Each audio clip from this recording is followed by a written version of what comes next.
dari yang kemarin sudah terkait dengan bioetik, sudah kita bicarakan juga tentang apa namanya borang-borang untuk etika penelitian juga sudah, etika penelitian dan pelayanan kesehatan. Nah, selanjutnya kita akan bicarakan tentang profesionalisme. Ya,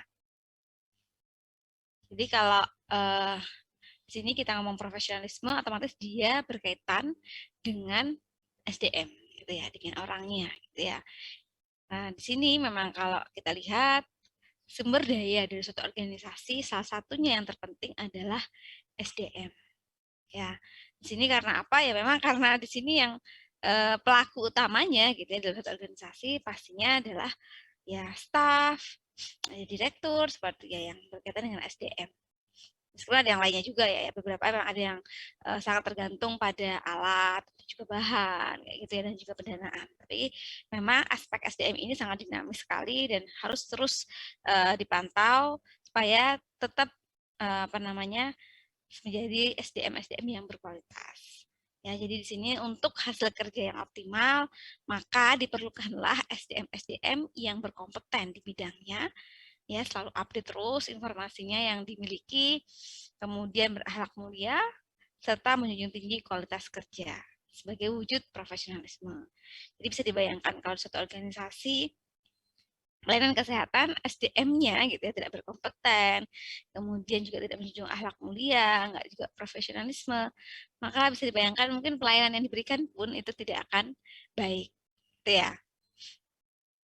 Pasti nanti kalau kita lihat saja biasanya banyak yang komplain, itu satu bentuk ya apa namanya respon dari customer atau dari pasien ya atau dari pelanggan terhadap pelayanan yang diberikan.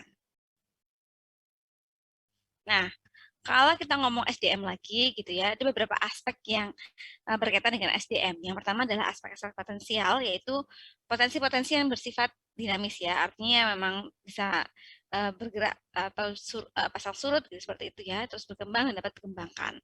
Seperti ini ya, kalau kita lihat semakin uh, berumur memang semakin banyak pengalaman, tetapi ingat daya pikir itu juga kadang-kadang semakin menurun, gitu misalnya ya, makanya perlu apa namanya ada refreshing untuk materi, ada pelatihan-pelatihan, ada workshop gitu ya, untuk meningkatkan daya ingat, berpikir, berkehendak gitu ya, berperasaan dan juga motivasi. Nah, itulah yang harus terus dipantau terkait dengan aspek potensial yang dimiliki oleh manusia atau SDM. Kemudian ada juga yang kedua adalah aspek profesionalisme dan vokasional. Jadi di sini adalah aspek-aspek yang harus dimiliki seorang SDM ketika dia mampu, dia juga mampu, terampil dalam bekerja, ya. Jadi di sini aspek ini biasanya didapatkan dari pendidikan, gitu ya, pelatihan, dan juga nanti ada juga pengalaman yang lainnya ya untuk meningkatkan keterampilan kerja, ya. Sehingga ya harapannya ketika aspek profesionalisme dan vokasional yang dimiliki oleh SDM ini itu bisa menghasilkan pelayanan yang optimal. Jadi kita ngomong di sini adalah dalam konteks pelayanan kesehatan, gitu ya. Kemudian yang ketiga itu adalah ada aspek fungsional. Jadi yang namanya fungsional berarti kan ada fungsi ya, fungsi pekerjaan yang dalamnya. Jadi di sini harapannya misalnya dokter itu bekerja sesuai dengan tupoksinya sebagai dokter gitu ya, perawat juga demikian, dokter gigi juga demikian, ada yang ahli gizi, sanitarian. Nah, itu bekerja sesuai dengan fungsinya masing-masing sehingga apa namanya bekerja sesuai tugas dan fungsinya. Jadi nggak boleh ya misalnya apa namanya yang bukan dokter gitu ya, bukan dokter, kemudian mengerjakan tugas yang seolah-olah menjadi dokter itu tidak boleh gitu ya. Semua harus sesuai dengan profesi masing-masing. Nah, kemudian yang lainnya ada aspek operasional. Di sini untuk aspek operasional yaitu seorang SDM gitu dapat menggunakan kemampuan dan keterampilannya dalam mengikuti prosedur-prosedur yang ada dalam tugas. Jadi nanti kalau kalian sudah kerja di puskesmas misalnya, di rumah sakit gitu ya, ada SPO yang harus diikuti gitu ya. Jadi ada standar prosedur operasional yang harus diikuti ketika melaksanakan pekerjaan. Oh, SPO untuk misalnya pemeriksaan seperti ini, SPO gitu ya, untuk kegiatan administrasi juga ada gitu ya. Jadi ada alurnya dan harus mengikuti prosedur yang berlaku. Kemudian ada juga aspek personal, yaitu harus memiliki sifat kepribadian yang menunjang pekerjaannya. tekun gitu ya, rajin, mandiri, tangguh dan bertanggung jawab. Itulah aspek-aspek personal yang memang harus dimiliki. Jadi saya rasa bukan hanya di bidang kesehatan ya, tetapi juga semua bidang pasti ada aspek personal. Jadi harapannya nanti kalian itu ketika mengikuti pendidikan seperti ini gitu ya, pendidikan nanti kan juga ada yang profesi, juga ada pendidikan profesi lanjutan ya, ada pendidikan yang sarjana, kemudian ada pendidikan profesi, maka di situ juga nanti kalian akan dididik ya untuk menjadi apa namanya seorang apa namanya tenaga kesehatan yang profesional gitu ya. Sehingga kalau kita melihat aspek-aspek personal ini ya memang ini adalah aspek-aspek harus dimiliki setiap semua orang ya ibaratnya ya, tidak hanya tenaga kesehatan. Jadi semua orang juga memang harus memiliki aspek personal ini ya karena ya memang harus pribadi yang baik gitu ya. Bisa dibayangkan kalau misalnya kita tidak berkepribadian yang baik, itu bagaimana kita bisa berkoordinasi dengan yang lainnya. Bagaimana kita bisa memberikan pelayanan yang terbaik. Ya, jadi harus tekun, rajin, mandiri, tangguh, dan juga bertanggung jawab. Kemudian ada yang keenam juga adalah aspek produktivitas. Nah, di sini terkait dengan aspek produktivitas, eh, contohnya gini ya, jadi kalau kita ngomong produktivitas, sesuatu yang lebih produktif, maka kalau ingin organisasi itu lebih baik, otomatis juga dilihat dari SDM-nya. Apakah SDM-nya sudah bekerja dengan baik? Apakah SDM-nya itu adalah SDM-SDM yang mempunyai potensi yang bagus dan bisa berprestasi? Nah, itu adalah salah satu ciri gitu ya adalah produktivitas adalah munculnya SDM-SDM unggul gitu ya sehingga mereka mempunyai potensi, mereka mempunyai motivasi untuk bekerja lebih baik lagi atau bekerja menghasilkan yang terbaik gitu ya. Nah, di sini di apa namanya diasumsikan dengan memiliki motivasi untuk berprestasi. Ya, kalau kita ngomong prestasi, pasti itu adalah prestasi yang baik, arahnya yang positif gitu ya. Sehingga harapannya ketika SDM-SDM yang dimiliki itu mempunyai prestasi yang baik, maka produktivitasnya pun juga akan meningkat. Ya, jadi kalau kita memproduktivitas juga berupaya memberikan hasil terbaik pada pekerjaannya, baik dari segi jumlah maupun juga dari segi kualitas. Ya, karena memang kalau kita ngomong di industri pelayanan kesehatan gitu ya, ini penting ya untuk produktivitas, jangan sampai apa yang dilakukan itu akan merugikan. Ya, meskipun tidak semua harus diukur dengan uang ya, tetapi kan untuk efisiensi, efektivitas dan produktivitas ini juga memang harus terus dipantau supaya yang namanya organisasi tidak akan merugi. Nah, kalau profesi gitu ya, kalau kita lihat profesi dari KBBI gitu ya, profesi adalah bidang pekerjaan yang dilandasi pendidikan keahlian, baik itu keterampilan, kejuruan dan juga sebagainya. Jadi di sini kalau dari KBBI ini kita lihat profesi itu dilahirkan gitu ya atau didapatkan dari proses pendidikan ya. Nah, kemudian dari Prof. Arifin itu mengartikan bahwa profesi adalah suatu bidang keahlian khusus untuk menangani lapangan kerja tertentu yang membutuhkan ini mengandalkan keterampilan atau keahlian khusus, dilaksanakan sebagai satu pekerjaan atau kegiatan utama, dilaksanakan sebagai sumber nafkah hidup dan sebagai keterlibatan pribadi yang mendalam. Nah, menurut kalian contoh profesi itu apa aja? Contoh profesi apa aja menurut kalian? Dokter. Dokter, oke. Apoteker, Bu. Apoteker, ya. Oke, apalagi? Dokter hewan. Dokter hewan, oke. Apalagi? Sen, apalagi? Perawat. Psikolog. Oke, psikolog. Nah, itu contoh-contoh profesi ya. Jadi memang ada kuliahnya gitu ya. Jadi di sana ada proses pendidikan yang harus dilalui gitu ya. Tidak ujuk-ujuk tiba-tiba ya, misalnya kalian belajar sendiri atau tidak terus menjadi dokter gitu nggak bisa ya. Kalian belajar otodidak gitu ya. Karena kan banyak ya pelajaran-pelajaran yang bisa kalian akses dimanapun gitu ya. Kalian tiba-tiba bisa menjadi apoteker, jadi perawat nggak bisa gitu ya. Itu harus dilalui melalui proses pendidikan.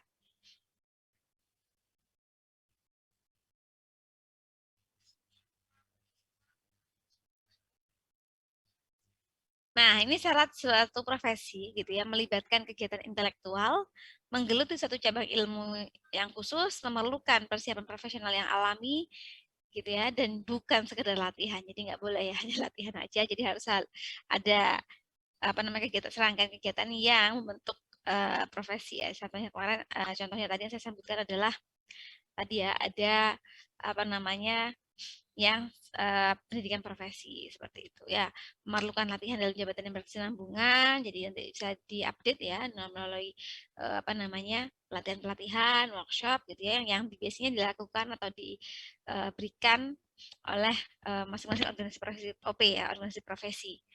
Kemudian menjanjikan karir hidup dan juga keanggotaan yang permanen, mementingkan layanan di atas keuntungan pribadi, serta mempunyai organisasi profesional yang kuat dan terjalin erat.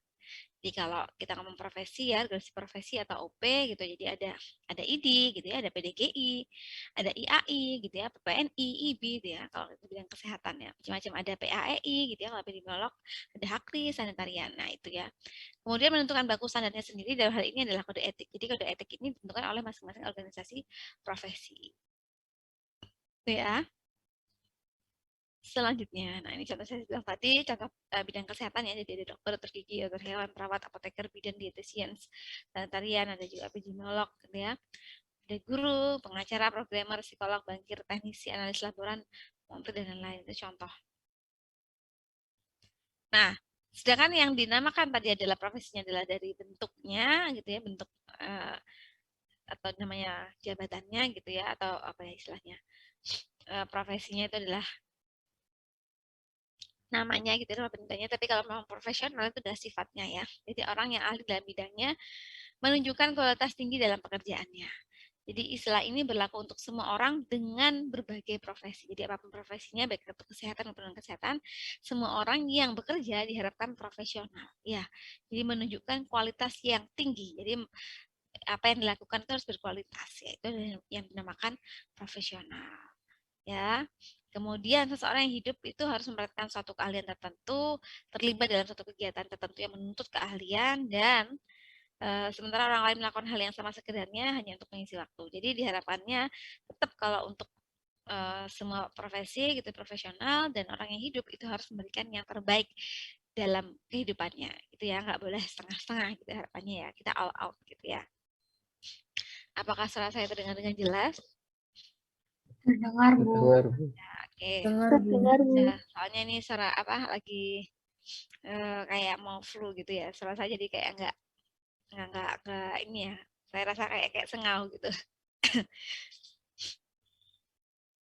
Nah, nah kalau orang yang profesional itu pasti ya diharapkan orang yang paham ya. Kalau kan sudah melalui apa proses pendidikan juga ujian gitu kan ya, sehingga dikatakan orang profesional adalah orang yang paham atas keahlian dan juga keterampilan yang dimilikinya, kemudian juga meluangkan waktunya untuk pekerjaan atau kegiatannya dan menggantungkan hidup dari pekerjaannya gitu ya, serta bangga akan pekerjaannya. Itulah salah satu juga ciri-ciri orang yang profesional gitu ya. Kalau kita lihat ketika kalian sudah bekerja gitu ya, kalian akan merasakan bagaimana bekerja dengan sepenuh hati, dengan segala gitu ya keahlian yang dimiliki kalian keluarkan. Jadi nggak ada yang oh ya udah saya setengah-setengah aja deh untuk pasien ini, saya gini, nggak bisa ya. Jadi yang memang profesional kalian harus all out, jadi harus mengabdi untuk pekerjaannya gitu kan ya, karena pekerjaan Anda itu adalah menunjukkan pelayanan yang berkualitas harapannya kepada pasien gitu ya, kepada klien, nah, seperti itu. Nah, kalau menurut David ini untuk syarat gitu ya, syarat-syarat dari profesional gitu ya. Nah, ini adalah orang-orang yang bisa diandalkan dan dipercaya dalam melaksanakan tugas. Ya, memang kadang-kadang keahlian orang itu kadang berbeda-beda tingkatannya ya. Ada yang memang bagus sekali ya, keterampilannya bagus, ada juga yang tengah-tengah, ada juga yang masih rendah. Nah, harapannya kalau semua tetap didorong ke arah yang profesional, jadi semua orang itu dalam keadaan apapun itu bisa diandalkan gitu ya. Entah kalau kita ngomong saat ini adalah saat pandemi maupun tidak pandemi. Jadi seorang tenaga yang profesional gitu ya, staf yang profesional itu harus bisa diandalkan dalam segala situasi gitu ya. Memang kalau kondisi pandemi kemarin ya, yang kita lihat 2 tahun belakangan ini gitu memang sangat sangat menguras waktu, tenaga, pemikiran gitu ya, apalagi tenaga kesehatan yang bekerja di garda terdepan gitu ya, di garda terdepan otomatis mereka juga dituntut gitu ya dengan kerja yang cepat, tepat gitu ya, dan apa namanya profesional gitu yang pasti di situ ya. Jadi mereka harusnya ahli, terampil gitu ya, memiliki ilmu pengetahuan, bertanggung jawab, tekun, disiplin, dan juga serius. Nah, ini penting ya di sini ya. Jadi disiplin, serius gitu ya. Jadi dalam pekerjaan itu ya serius, artinya kerja ya kerja gitu ya. Jadi yang kerja itu apa namanya malah jalan-jalan gitu ya, tapi bekerja ya bekerja gitu ya. Waktunya istirahat ya istirahat gitu ya. Jadi diharapkan kalau waktunya bekerja ya sudah fokus pada apa yang harus dikerjakan.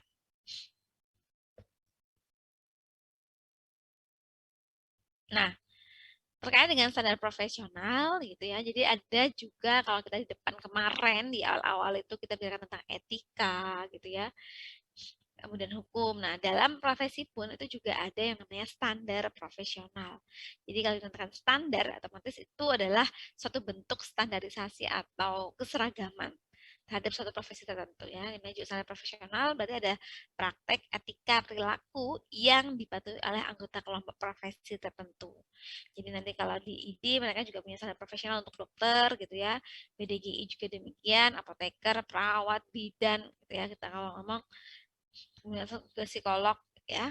Nah, itu adalah mereka yang punya standar profesi profesional yang sendiri yang berlaku hanya untuk anggota organisasi. Nah, apa aja yang isinya standar profesional? Yang pertama adalah terkait dengan akuntabilitas bertanggung jawab ya atas perbuatannya. Jadi semua bertanggung jawab terhadap apa yang telah dilakukannya. Ya, kemudian kerahasiaan. Jadi semua informasi misalnya dari pasien, dari klien itu harus dijaga kerahasiaannya. Ya, kalaupun misalnya konsultasi ya memang harus konsultasi dengan orang-orang yang terkait di bidangnya. Jadi nggak boleh bocor gitu ya disampaikan ke misalnya ke orang rumahnya dan sebagainya itu nggak boleh gitu. Jadi memang harus dijaga kerahasiaannya karena informasi-informasi itu adalah merupakan hak dari pasien ya, hak sensitif dan juga tidak boleh ya disebarkan kepada mereka yang tidak punya kompetensi. Kemudian juga terkait dengan kewajiban fidusia, yaitu menempatkan kebutuhan klien di atas kebutuhan sendiri. Dan kejujuran, gitu ya, harus jujur kalau misalnya ada hal-hal yang harus disampaikan, itu harus disampaikan sesuai dengan fakta yang berlaku. Kemudian juga ada integritas, memiliki prinsip moral yang baik, gitu ya. Kemudian ada juga taat hukum, mengikuti semua aturan yang berlaku. Ada juga loyalitas, gitu ya. Jadi yang namanya loyal itu berarti menerapkan komitmen yang tinggi terhadap apa namanya profesi yang dianutnya, gitu ya. Loyalitas terhadap profesinya. Kemudian ada juga taat apa namanya objektif. Jadi kalau yang dilakukan tidak boleh meminimalisir, sangat tidak boleh ya ibaratnya terlalu subjektif. Jadi kita sesuai dengan objektivitas. Jadi nggak boleh memihak gitu ya.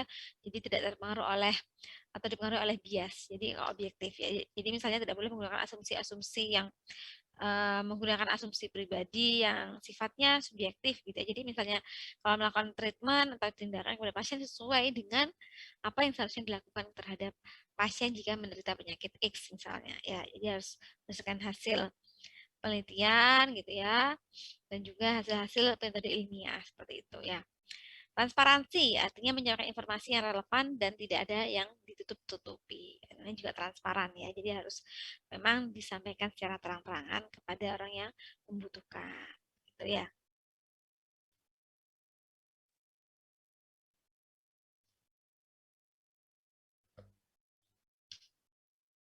Kemudian ciri lainnya,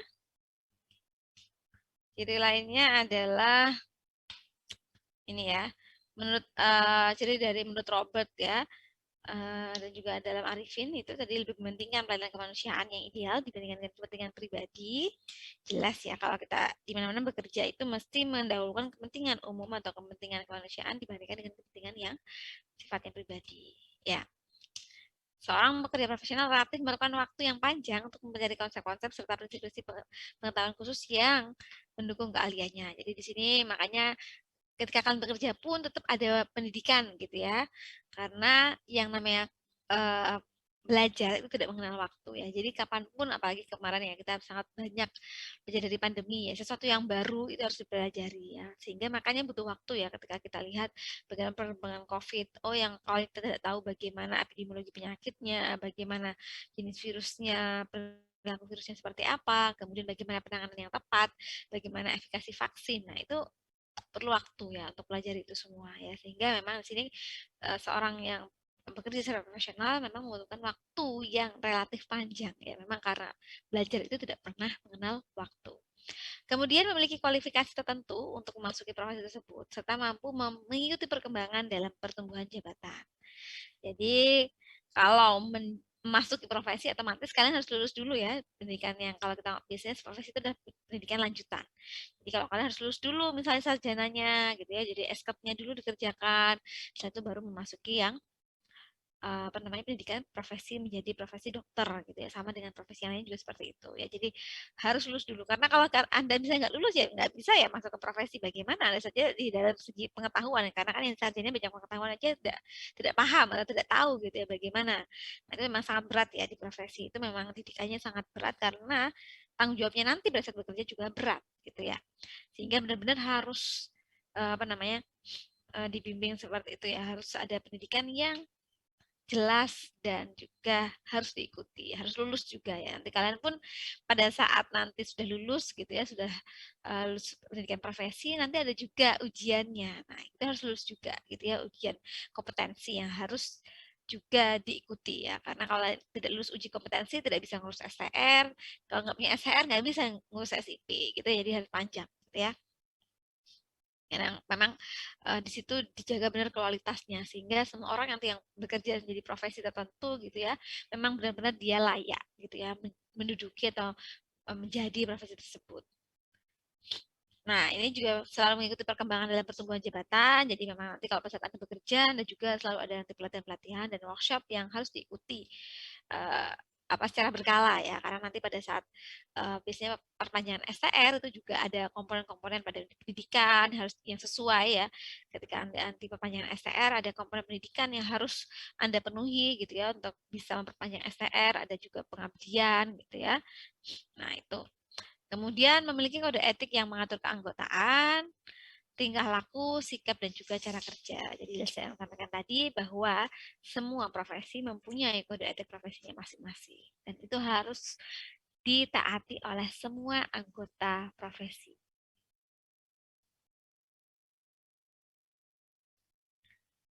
Dan selanjutnya, ciri yang lainnya dan syarat atau syarat yang lainnya dari profesi adalah membutuhkan kegiatan intelektual yang tinggi. Ya, kita kan di sini memang ya, karena kalau kita ngomong intelektual, jadi berkaitan dengan metode-metode, kemudian juga berkaitan dengan penggunaan-penggunaan alat-alat yang selalu berkembang gitu ya, maka di sini memang dibutuhkan intelektual yang tinggi ya.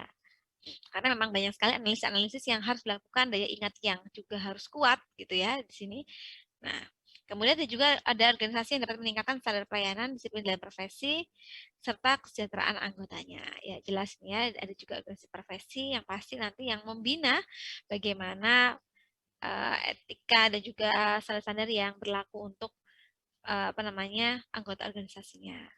Kemudian juga memberikan kesempatan untuk kemajuan, spesialisasi, dan juga kemandirian. Nah, ini jelas kalau ini juga ya. Nanti ada selain juga ada pelatihan, ada workshop gitu ya. Ada misalnya kalau terjadi tabel klinik gitu misalnya ya. Tapi juga nanti ada jenjang yang lebih tinggi lagi, disediakan juga jenjang spesialis ya. Jadi kalau Anda nanti kuliah sudah selesai gitu ya untuk profesi yang pertama, nanti juga ada bisa lanjut untuk kuliahnya lagi ya untuk yang spesialis. Nah, itu. Jadi sudah kalau di Indonesia sudah maju ya. Jadi kalian bisa jadi banyak sudah banyak universitas yang sudah menyediakan pendidikan untuk spesialis. Kemudian memandang profesi sebagai satu karir hidup ya, a life career. Jadi dikatakan karir hidup artinya ya memang sepanjang dia menjabat posisi tersebut harus terus mengupdate ilmunya. Jadi nggak boleh selesai kuliah selesai titik itu nggak bisa. Karena ilmu terus berkembang, pengetahuan terus berkembang, teknologi juga semakin cepat berkembang ya. Apalagi dengan sekarang adanya telemedicine gitu ya, telehealth. Nah itu juga mengajak seseorang untuk juga terbuka wawasannya terhadap adanya penggunaan teknologi dalam bidang kesehatan atau digital health seperti itu ya. Dan menjadi seorang anggota yang permanen ya, yang namanya sudah menjadi pilihan ya, pilihan profesi otomatis dia ya itu profesinya ya, yang itu yang harus dijunjung tinggi sepanjang hidupnya. Nah, ada juga gitu ya profesionalisme menurut standar. Jadi ada kondisi, arah, nilai, tujuan, kualitas satu keahlian dan kewenangan yang berkaitan dengan mata pencaharian seseorang. Jadi kalau tadi ya, karena kan tenaga kesehatan gitu ya dengan profesi masing-masing masih mempunyai value, mempunyai tujuan gitu ya. Dan juga arah serta kewenangan-kewenangan apa yang berlaku gitu ya terhadap pekerjaannya. Sedangkan menurut kamus Webster itu adalah satu tingkah laku, tujuan, dan juga rangkaian kualitas yang memadai atau melukiskan corak suatu profesi. Jelas ya, karena profesi itu mempunyai apa namanya sasaran gitu yang berbeda-beda dan mereka juga mempunyai sasaran profesi juga berbeda-beda ya sehingga ya itu perbedaannya yaitu sehingga satu profesi dengan profesi lainnya itu pasti berbeda karena tujuannya mereka berbeda, pelayanan mereka yang diberikan juga berbeda ya karena keahliannya juga pasti berbeda. Nah, di sini perilaku mencerminkan profesi sesuai dengan standar profesional. Itu ya untuk profesionalisme. Ada lagi pendapat Fatur Rahman gitu ya terkait dengan unsur-unsur profesionalisme yang di sini saling terkait satu dengan lainnya yaitu unsur keahlian dan panggilan. Ya, jadi di sini yang namanya keahlian ya sesuai dengan kompetensi yang dimiliki masing-masing profesi dan ada juga panggilan itu adalah ada juga panggilan-panggilan yang berkaitan dengan istilahnya di sini adalah panggilan dari nuraninya dan juga tetapi panggilan ini pun gitu ya mengabdi seperti ini harus sesuai dengan kompetensinya juga jadi nggak boleh ya misalnya tadi ada yang bukan dokter terus mengerjakan tugasnya seolah-olah sebagai dokter tidak boleh juga seperti itu ya. Ada juga unsur kecakapan teknik dan juga kematangan etik di sini. Jadi di sini terkait dengan teknik-teknik, metode pengobatan misalnya, metode treatment atau apa namanya perlakuan atau intervensi terhadap klien atau pasien. Nah, itu juga harus selalu diupdate dan juga terkait dengan etika di sini juga harus selalu diasah supaya orang itu tetap memiliki etika profesi yang baik, gitu ya.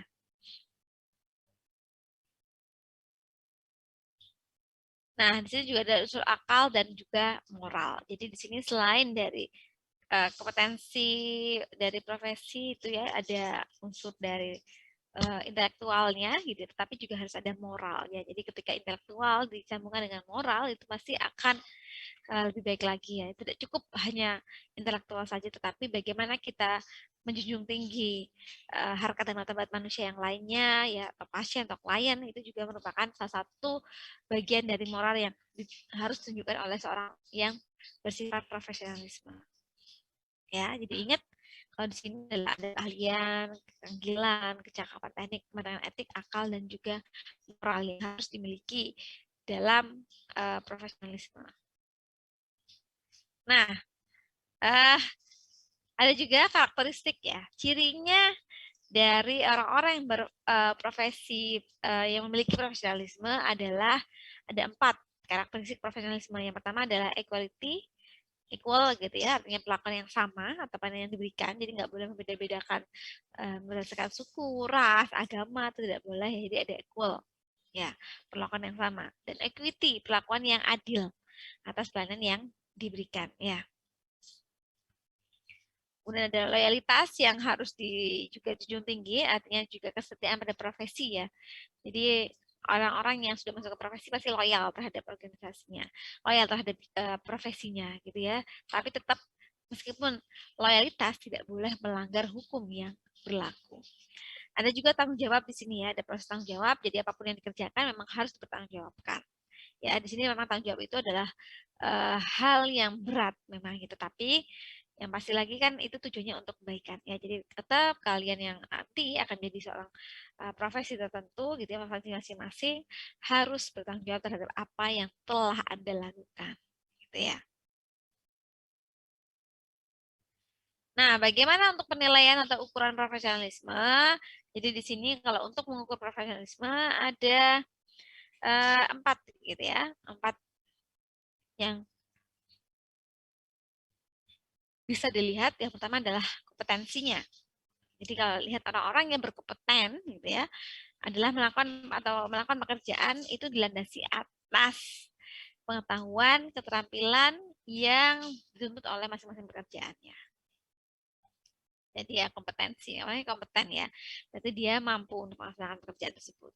Efektif gitu ya, sejauh mana target bisa dicapai. Kalau efisien adalah bagaimana memanfaatkan sumber yang dimiliki sehingga bisa menghasilkan kinerja yang baik gitu ya. Jadi ada perbandingan antara input dengan output, antara biaya dengan hasil gitu ya, dan waktu pengerjaan. Jadi kalau di sini yang dinamakan efisien berarti bisa mengoptimalkan penggunaan apa namanya waktu, misalnya nggak boleh ya terlalu lama mengerjakan pasien, itu juga nggak efisien ya. Jadi sesuaikan, makanya dalam melaksanakan tugas itu ada beberapa yang waktu standarnya ya.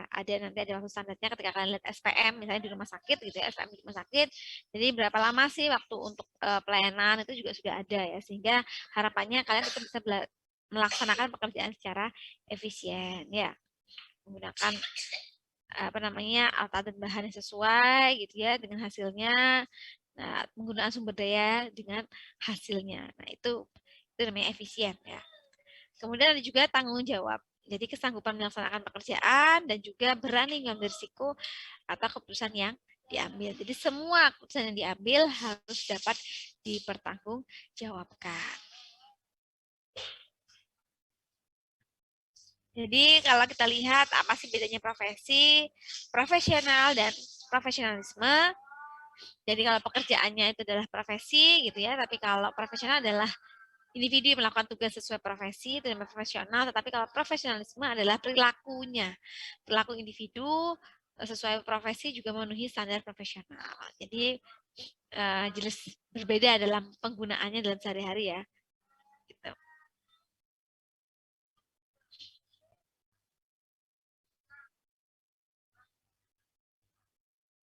Oke, silakan yang terkendala jaringan boleh tidak on cam. Nah, bagaimana sistem legislasi profesi atau tenaga kesehatan? Jadi di sini saya sampaikan tadi bahwa ketika Anda sudah lulus pendidikan profesi gitu ya, maka Anda harus mengikuti yang namanya uji kompetensi. Ya. Untuk uji kompetensi ini sudah diatur dalam peraturan Menteri Kesehatan dan juga Menteri Pendidikan dan Kebudayaan nomor 36 tahun 2013 bahwa tujuan dari ujian kompetensi adalah untuk menghasilkan tenaga kesehatan yang kompeten ya, yang kompeten sesuai dengan standar kompetensi lulusan dan juga kompetensi kerjanya ya, supaya nanti ketika mereka benar-benar sudah akan bekerja itu ya mereka sudah terstandarisasi kompetensinya. Oke, kemudian ada juga nanti ada STR ya, surat tanda registrasi tenaga kesehatan.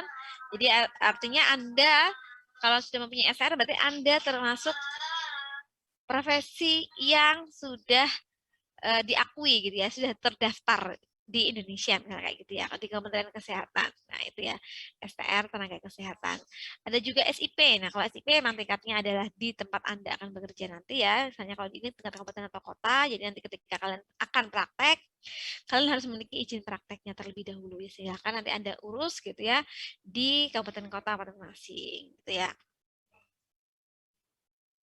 Nah, ini adalah contoh dari bagian sertifikasi, registrasi, dan juga lisensi. Jadi kalau sertifikasi itu didapatkan dari uji kompetensi.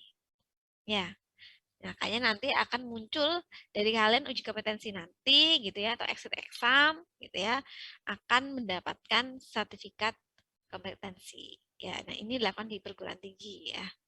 Seperti itu ya.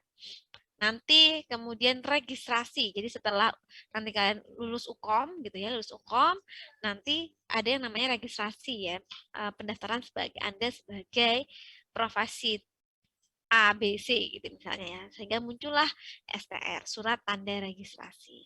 Ya. Nah, ini diterbitkan oleh MTKI ya. Majelis Tenaga Kesehatan Indonesia. Jadi kalian Anda sekarang sudah bisa online juga ya untuk registrasi STR ya. Yang pasti nanti kalian ada beberapa syarat yang harus kalian lengkapi ketika akan mengajukan STR. Gitu ya. Kemudian setelah memiliki STR, barulah Anda ketika ingin praktek di suatu organisasi pelayanan kesehatan ya tadi Vaskes, maka Anda harus terlisensi dulu ya. Kalian harus mengurus SIP dulu atau surat izin kerja gitu ya. Kalau SIP untuk dokter gigi, perawat, ada yang lainnya adalah menggunakan SIK ya. Ada yang surat izin praktek, ada juga yang surat izin kerja gitu ya. Itu SIP atau SIK. Nah, untuk lisensi ini itu diterbitkan oleh pemerintah daerah. Jadi misalkan Anda nanti kerja di rumah sakit, kerja di puskesmas, kerja di klinik, praktek pribadi, gitu ya, nanti ngurusnya biasanya di dinas kesehatan. Ya. Nah, itu adalah jalur-jalur yang harus ditaati ya, karena kita harus mengikuti juga aturan yang berlaku gitu ya, tidak bisa langsung lulus gitu ya, lulus terus langsung kerja, enggak. Berarti harus ada hal-hal yang harus juga diikuti ya, aturan-aturannya. Karena ini berkaitan dengan perizinan gitu ya. Semua ini berkaitan dengan perizinan untuk menerapkan bahwa Anda benar-benar sudah berkompeten, terdaftar gitu, terregistrasi dan juga mempunyai lisensi untuk melakukan pekerjaan. Nah, ini ya, jadi kalau kita lihat dari sertifikasi ini, untuk sertifikasi melalui uji kompetensi, nah setelah Anda lulus ya, ini berdasarkan Permenkes nomor 46 tahun 2003, nanti ada kalian mempunyai di ini ya, untuk mengajukan sertifikat kompetensi, ada portofolio atau dokumen-dokumen yang harus Anda apa namanya lengkapi juga di sini ya, untuk Serkomnya ya, sehingga Anda bisa melakukan registrasi ya. Sini ada beberapa undang-undang yang berkaitan dengan apa namanya sertifikasi, registrasi dan juga lisensi. Dan sini dalam menggunakan apa namanya registrasi, lisensi, ini ada juga Undang-Undang 36 tahun 2014 tentang tenaga kesehatan, Undang-Undang 36 tahun 2009 tentang kesehatan, Permenkes nomor 46 tahun 2013 yang tadi ya. Kemudian juga Permenkes nomor 42 tahun 2015 ya. Tuh. Kemudian khusus untuk yang STR memang juga sudah ada peraturan presidennya ya, peraturan presiden nomor 72 ya, tahun 2012 ya, tentang SKN gitu ya. Memang semua tenaga kesehatan itu harus memiliki surat tanda registrasi. Ya. Sehingga nanti ketika Anda sudah terregistrasi, Anda punya STR, nah untuk STR ini bisa digunakan untuk pengajuan atau pengurusan SIP atau SIK tadi.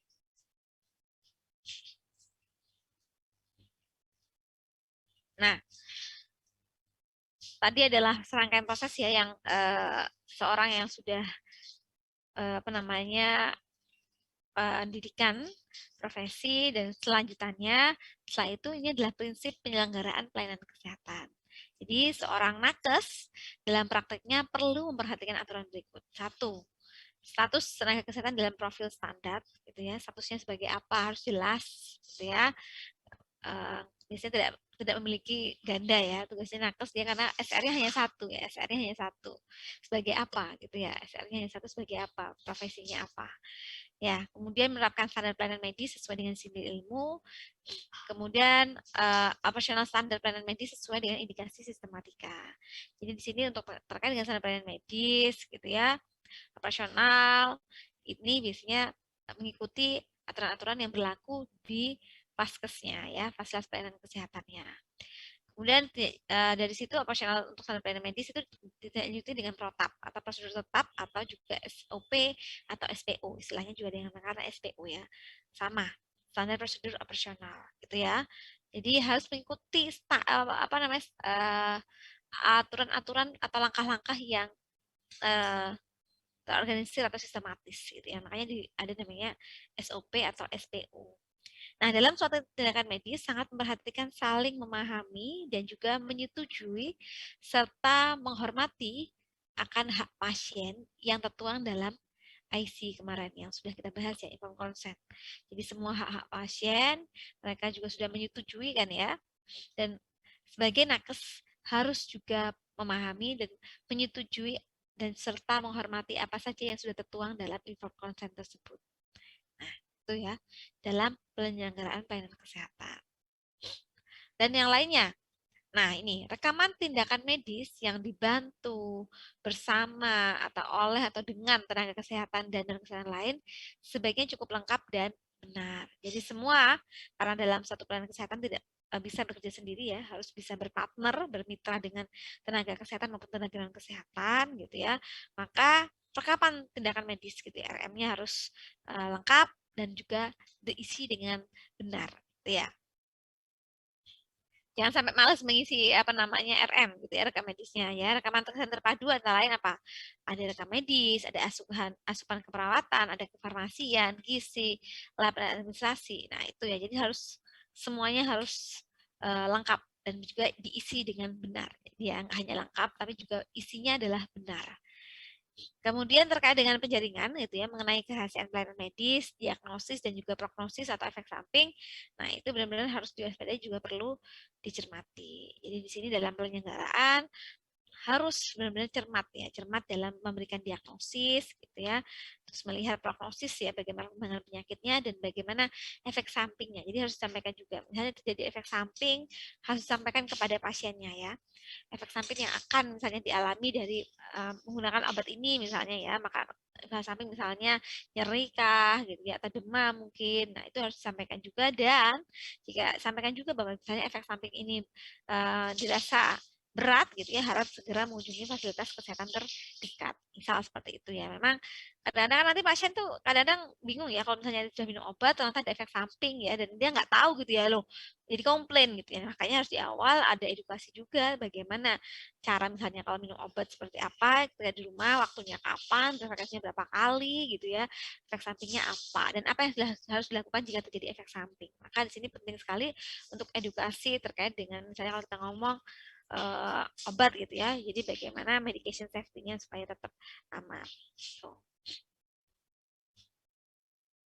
Nah, selanjutnya indikasi penggunaan sarana medis khususnya alat canggih harus benar, selektif dan juga tepat guna. Jadi ya ketika menggunakan alkes-alkes yang misalnya apa namanya uh, ini apa ya MRI misalnya, jadi nggak boleh semua orang gitu ya ketika pusing harus di MRI, nggak boleh gitu ya. Jadi harus benar, selektif dan tepat guna. Artinya memang sesuai dengan apa namanya indikasi medis yang ditemukan gitu ya. Jadi sesuai. Oh ini perlu pemeriksaan penunjang ini gitu ya. Jadi nggak boleh semua harus dilabkan. Misalnya oh lab semua darah apa semua nggak bisa ya. Jadi sesuai dengan indikasi medisnya yang penting-penting saja ya yang sesuai ya artinya tepat guna. Jadi nggak boleh ya misalnya kita kita ngomong aja ketika kita analogikan gitu ya. Ketika kita berburu, misalnya ketika kita mau menembak sesuatu gitu ya, harus menggunakan alat yang tepat ya. Jadi nggak boleh berlebihan gitu juga ya. Karena juga percuma gitu ya. Jadinya nggak efektif juga ya. Kemudian kalau administrasi adalah standar ya, jadi ada beberapa administrasi yang harus dilakukan gitu ya, karena administrasi ada sifatnya adalah suatu prosedur yang harus juga diikuti ya. Jadi dia juga merupakan standar dalam bekerja. Kalau alternatif normatif ya, jadi memang ada kalau kita ngomong di pelayanan apa namanya milik pemerintah, itu ada memang ada standar tarif yang ditentukan oleh Perda gitu ya. Jadi sehingga ada tarif-tarif memang kalau untuk yang di Vaskes milik pemerintah biasanya mengacu kepada Perda yang berlaku. Demikian juga kalau yang swasta ya, kalau yang ke swasta otomatis juga mengacu kepada bagaimana apa namanya ketentuan atau keputusan dari pemilik atau juga dari pimpinan organisasi tersebut gitu ya. Ada juga memang sudah ditentukan tarifnya sehingga tarifnya pun itu juga biasanya disampaikan gitu ya kepada pasiennya. Biasanya kan dipasang ya tarifnya untuk apa sudah ada, sudah ditentukan di awal sehingga itu juga bisa dijelaskan kepada pasien misalnya mereka perlu pertimbangan terkait dengan tarif berapa yang harus dikeluarkan ketika mendapatkan suatu apa namanya treatment gitu ya. Seperti itu. Kemudian semua tindakan medis dapat dipertanggungjawabkan secara ilmiah medis dan ada juga transparansinya. Jelas ya yang kita ngomongkan di sini kan karena ini adalah terkait dengan pelayanan kesehatan itu bukan pelayanan yang sifatnya adalah ujuk-ujuk atau tiba-tiba atau mendapatkan ilham gitu ya, tapi ini adalah suatu serangkaian kegiatan ilmiah ya. Memang sudah ada apa namanya penelitian sebelumnya, misalnya kalau terkait dengan obat, terkait dengan treatment itu juga selalu ada pertanggungjawaban ilmiahnya.